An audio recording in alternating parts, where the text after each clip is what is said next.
The final match of U20's Group A has started.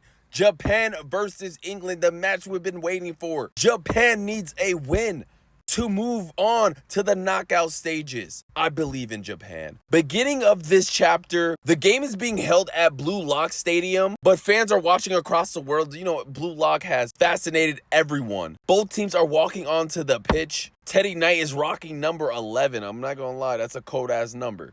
But something's really wrong with him because he just keeps repeating how he's a worthless puppet. As Isagi looks at him like, what is wrong with this guy? Then we see a familiar face, Agi. He comes up to Isagi and asks if he remembered him. And he was from the Neo Eagles League.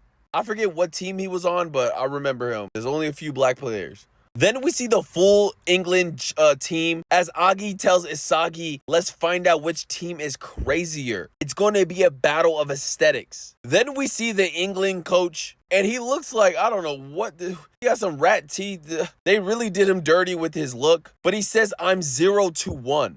And somehow he actually knows Ego and can't believe that Ego became the Japanese coach and vice versa, where Ego's like, how do you become the England coach? And he tells Ego today's the day he's gonna ruin his soccer dreams. As Ego responds, that's fine with me, Fox. The time has come to see which of our soccer aesthetic lives on in this new era. As we kick off with Sagi kicking the ball off, the offense is centered around Kizaru, especially what happened against the France team. He kind of took over the team. And Kizaru is going to be the anchor. Yo is going to be the front man. Zentetsu is going to be the right man. As Yukamiya is going to form the left side, forming this diamond formation. Shudo is at the top, but also he knows that he's free to score his own goals. That's the mission that Ego gave him. Kizaru passes the ball to Isagi as he quickly passes to Yo. As Isagi thinks that he needs to score his own goal and show them that he's a new Isagi. When Yo gets the pass, he ends up switching up the tempo, passing the ball to Zentetsu. He's immediately pressed by one of the England defenders, calling him the weak link, and then saying 1 to infinity. They're going to keep saying this. I'm not even sure what that means. Kizaru asks for the ball back. As he passes it back to Kizaru, the England defenders just surround him.